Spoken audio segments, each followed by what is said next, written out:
কিছুই কিন্তু আমরা জানি যে অয়েল গ্যাসের উপর ডিপেন্ডেন্ট।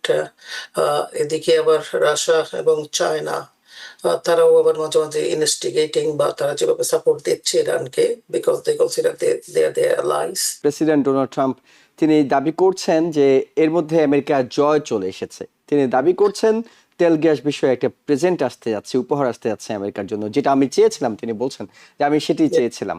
অস্ত্রের খরচ, আপনার জাহাজ, লোকবল, ইকুইপমেন্ট, যেটা স্ট্রাকচার, এগুলোর পরিবর্তে শুধুমাত্র আমরা যারা ব্যবহার করছি, যে সমস্ত বম এমও ব্যবহার করছি, তার খরচ $1+ বিলিয়ন পার ডে। দেখা যাচ্ছে যুদ্ধটা প্রায় এক সময় এদিকে বলতে নেগোসিয়েশন হচ্ছে, এদিকে আবার কিন্তু আপনার অ্যাটাক হচ্ছে, বোথ সাইডই হচ্ছে আর কি। So this is situation. এবং আমরা জানি যে এখানে শুধু যে তিনটা কান্ট্রির কথা বললাম, যে ইসরায়েল, আমেরিকা বা ইরান, এই যুদ্ধটা আসলে কিন্তু এই তিনটা দিয়ে না, আসলে মিডল ইস্টের কান্ট্রিজ গুলো কিন্তু এখানে আপনার ভীষণভাবে ইনভলভ, বিশেষ করে Saudi Arab, UAE, Qatar, Oman, those countries also are very involved in this whole war. এবং তারাও টাইম টু টাইম দেখা যাচ্ছে, টার্কিও আছে এদিকে, আবার ইজিপ্টের কথা বলা হচ্ছে, টাইম টু টাইম আবার তারাও দেখা যাচ্ছে ডিগবাজি করে, একবার বলে এটা আরেকবার বলে এটা। So to me, I think I don't know. I don't see any clue, any direction actually where this war is heading. Because আজকে একটা শুনি, আবার কালকে আরেকটা শুনি আর কি। সবচেয়ে বড় কথা হচ্ছে আমরা সবাই চাই যুদ্ধটা বন্ধ হোক তাড়াতাড়ি, কারণ এটা শুধু ওই দেশগুলো যেগুলো বললাম তাদের মধ্যে না, এটা কিন্তু সারা ওয়ার্ল্ডের উপর একটা বিরাট একটা কিন্তু ইম্প্যাক্ট হচ্ছে, এবং ইটস গোয়িং টু গেট ওয়ার্স। অর্থনীতি আমরা জানি খুব খারাপের দিকে, কারণ প্রত্যেকটা কিছুই কিন্তু আমরা জানি যে অয়েল গ্যাসের উপর ডিপেন্ডেন্ট।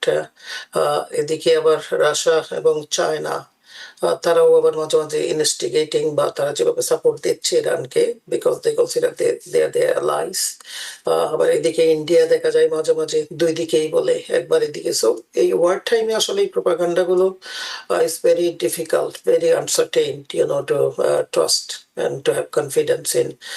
আমি বোধহয় লাস্ট পার্সন হবো যে unless I see something concrete, যেটা প্রেসিডেন্ট ট্রাম্প বললেন যে একটা প্লেজেন্ট একটা গিফট দেওয়া হয়েছে। I am also very curious to know what is that gift is given to President Trump from. Definitely, I think he is referring to Iran. So at this point, it's everything very uncertain. There is nothing that we can be excited. The only thing is that the problem is that the people losing their lives. Infrastructure সবগুলো কিন্তু দিনের পর দিন কিন্তু আপনার ক্ষতি হচ্ছে, এবং এগুলো রিকভারি কিন্তু অনেক সময় লাগবে, even after everything getting to closure. So uncertainty, and we do not know exactly what is happening at this point.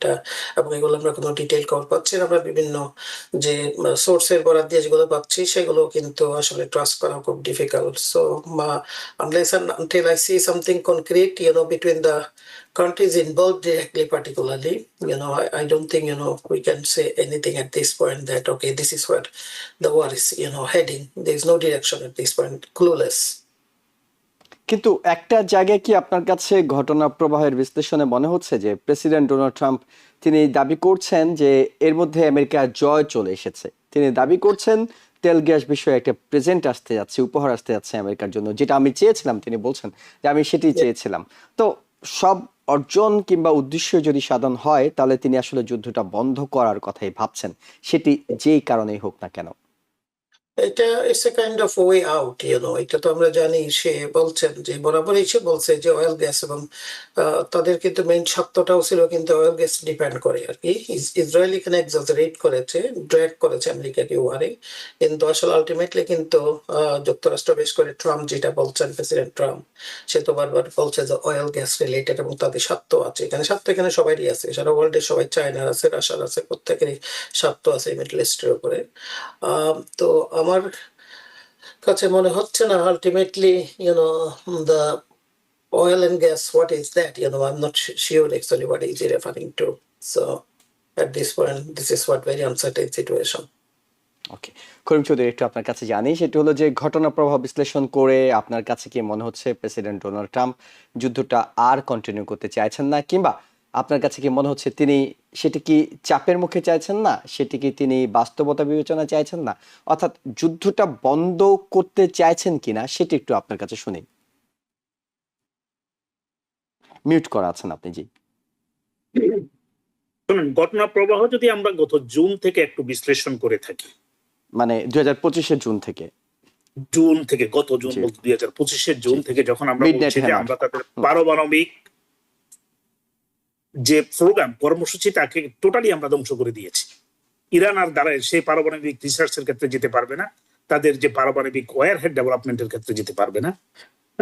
Excuse me, সেটা আমরা B2 বোম্বার ব্যবহার করে আমরা সেটাকে টোটালি ধ্বংস করে দিয়েছি। সারা দেশে 3টি পারমাণবিক স্থাপনা কেন্দ্রই ধ্বংস করে দিয়েছি। অতএব যদি আমরা ধ্বংসই করে থাকি, পরবর্তীতে বারে আমাদের মধ্যপ্রাচ্যের একজন এই বন্ধু এসে হোয়াইট হাউসে আসার পরে আমরা এই সিদ্ধান্ত চিন্তা করলাম, সিদ্ধান্ত চেঞ্জ করে আমরা আমাদের দূতেরা যখন মধ্যপ্রাচ্যে আলোচনায় ব্যস্ত এবং যখন একটা সমঝোতার শেষ প্রান্তে গেছে, ঠিক সেই মুহূর্তে আমরা যুদ্ধের অন্তরালে, যেমন যুদ্ধের প্রস্তুতি নিলাম আলোচনার অন্তরালে, সেই মুহূর্তে আমরা আঘাত করলাম সেখানে। অতএব আলোচনাটা ব্যস্তে গেল, তার কারণে সেটা জনগণ বিশ্বাস করবে। যদি কোনো সমস্যা থেকে থাকে, অর্থনৈতিক বা রাজনৈতিক কোনো সমস্যা থেকে থাকে। এখন আপনার প্রশ্নের জবাব যদি দেই, আমি এটা ভূমিকাটা এই কারণে বললাম যাতে আমাদের দর্শকরা বুঝতে পারে। জি। যুদ্ধের খরচ প্রতিদিন, যেটা সামরিক খরচ, শুধুমাত্র এমো অস্ত্রের খরচ, আপনার জাহাজ, লোকবল, ইকুইপমেন্ট, যেটা স্ট্রাকচার, এগুলোর পরিবর্তে শুধুমাত্র আমরা যারা ব্যবহার করছি, যে সমস্ত বম এমো ব্যবহার করছি, তার খরচ $1+ বিলিয়ন পার ডে। $1+ বিলিয়ন। আপনি জানেন কিছুদিন আগে কংগ্রেসের কাছে অনুমোদন চেয়েছে $200 বিলিয়ন। যুদ্ধ মাত্র কয়দিন হয়েছে? 2 সপ্তাহ হয়নি। তো আমরা যুদ্ধের জন্য অনুমোদন চাইলাম বাজেটের কাছে $200 বিলিয়ন, যেখানে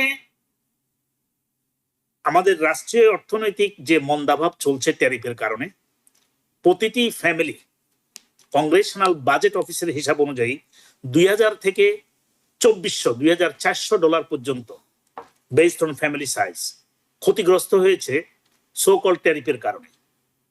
ট্যারিফের কারণে যখন হোয়াইট হাউস থেকে বলা হচ্ছে আমাদের ট্রেজারিতে হাজার হাজার বিলিয়ন ডলার জমা হয়ে গেছে, টাকার কোনো অভাব নাই, তখন দেখা যাচ্ছে যে আমাদের দেশের বাজেটে বড় ধরনের ডেফিসিট দেখা যাচ্ছে। আমাদের 2025 সালে আমাদের ডেবিট, যেটা আমাদের ঋণ বাড়িয়ে $38 ট্রিলিয়ন দাঁড়িয়েছে। ঠিক অনেকটা আমি দেখতে পাচ্ছি বাংলাদেশের জগা খিচুড়ি বাংলাদেশ ব্যাংকের হিসাবের মতো, যে টাকা আসছে, এক্সপোর্ট বাড়ছে, কিন্তু টাকা ট্রেজারিতে নাই, চলে যাচ্ছে কোথাও। আমরা জানি না এটা আমেরিকার ক্ষেত্রে হচ্ছে কিনা। তবে ব্যক্তিগতভাবে ট্রাম্প পরিবারের সম্পদ 50% উপরে ইনক্রিজ করেছে। এখন তাদের ওট $10 বিলিয়ন। আপনার আমার আমেরিকান ফ্যামিলি যখন struggling to meet their and needs, we are struggling every day. Our president and his family is gaining money by the second. Around $5 billion in 2025. His family worth increased. Total worth is now 10. যুদ্ধের কথাই যদি বলে থাকি, এখন সে চেষ্টা করছে, আমি যতটুকু বুঝতেছি, ফেস সেভিং নিয়ে বেঁচে আছে। দেখুন, ইরানের পররাষ্ট্রমন্ত্রী বলছে it is worthless to sit down with America. কিন্তু 2বার আমরা সিট করছি, 2বারে তারা এই সমঝোতার অন্তরালে যুদ্ধের প্রস্তুতি নিচ্ছে এবং 2বারে তারা বিশ্বাসঘাতকতা করে হামলা চালিয়েছে আমাদের উপরে। এটা তো সত্য কথা। আমরা তাদের সাথে আলোচনায় বসবো না। আমি কোন অবস্থায় যুদ্ধের সমর্থক নই, ভুল বুঝতে চাই না, আমাদের দর্শকরা যাতে ভুল না বুঝে। আমি চাই না একটা আমেরিকান সোলজারও রক্তে যাক, একটা আমেরিকান বোটও আমেরিকার বাইরে যে যুদ্ধ করুক, আমাদের দরকার নেই। আমাদের ভেনেজুয়েলার তেলের যেমন দরকার নাই, কিউবাতেও হামলা করার দরকার নেই। Forget about middle east. কিন্তু আমাদের বাংলা ভাষায় একটা কথা আছে যে চিপায় আটকে গেছি আমরা। এখন হঠকারী সিদ্ধান্ত, ভুল, পররাষ্ট্রনীতির কারণে আমরা এখন পাকিস্তানের দ্বারস্থ হচ্ছি ফেস সেভিং করার জন্য। একটা জিনিস আপনাদেরকে বলি, ফেডারেল এফসিসি যখন বলে আমেরিকায় সংবাদ মাধ্যমগুলোর স্বাধীনতা কেড়ে নেবে, তারা যুদ্ধের ক্ষেত্রে আমেরিকাকে সমর্থন না দিয়ে, আমেরিকান সংবাদ মাধ্যম এখন পর্যন্ত ওই পর্যায়ে যায় নাই যে আমেরিকার জনগণকে ভুল বুঝাবে, কেননা তাদের জনপ্রিয়তা কমে যাবে, তাদের রেটিং কমে যাবে, তারা জনগণ থেকে বিচ্ছিন্ন হয়ে পড়বে।